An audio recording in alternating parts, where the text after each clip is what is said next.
I didn't leave my room for weeks. It seemed solitary confinement had grown on me.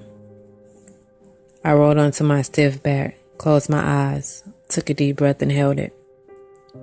My heart beat against my chest, forcing me to exhale through my mouth. I gazed at the picture of us hanging on the wall beside me. He hung it before we moved in, as a surprise. It was a picture from my first date. I tripped and he caught me. I laid in his warm arms.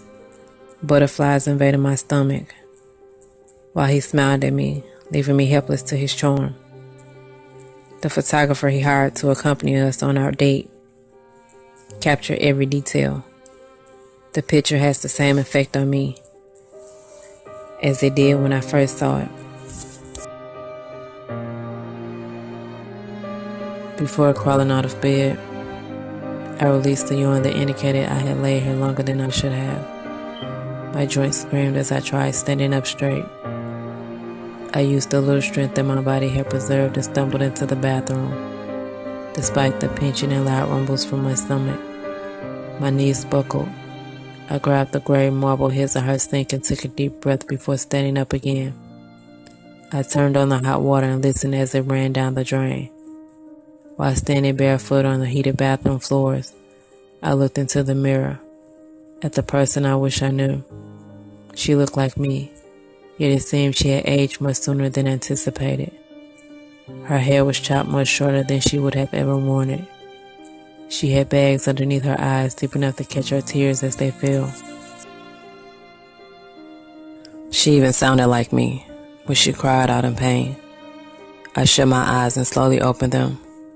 She was still there, staring at me, as if she hated the ground I walked on. I formed a tight fist, my heart pounded, sweat dripped from my face. The stare down continued as the steam covered the mirror, freeing me from myself. I wish I could disappear as my reflection did. I turned off the water and walked into our bedroom and sat on the edge of the bed. My heart sank just like the foam mattress as it conformed to my body. It's been hard carrying on without him. Before my release, I thought I had it all together. At least that's what Dr. Watts believed. There's not a day that goes by that I don't think of him. I've purchased a stockpile of the cologne he used to wear.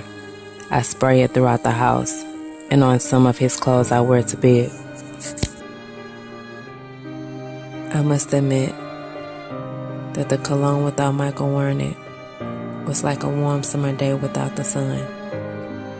Everything is still where he left it. I slid down the bed onto the floor where I last held him in my arms. As his heartbeat weakened, the only signs from the accident that remained were the ones placed on my heart. My dad hired a professional to clean up the blood. I just wish I could hire someone to clean up or even erase the thoughts I have of that night. I'm not sure how much longer I can live with this agony, especially since I'm running out of band-aids. Try and cover up the pain. Each time I try, it's ripped off by memories I can't contain, prolonging my healing process.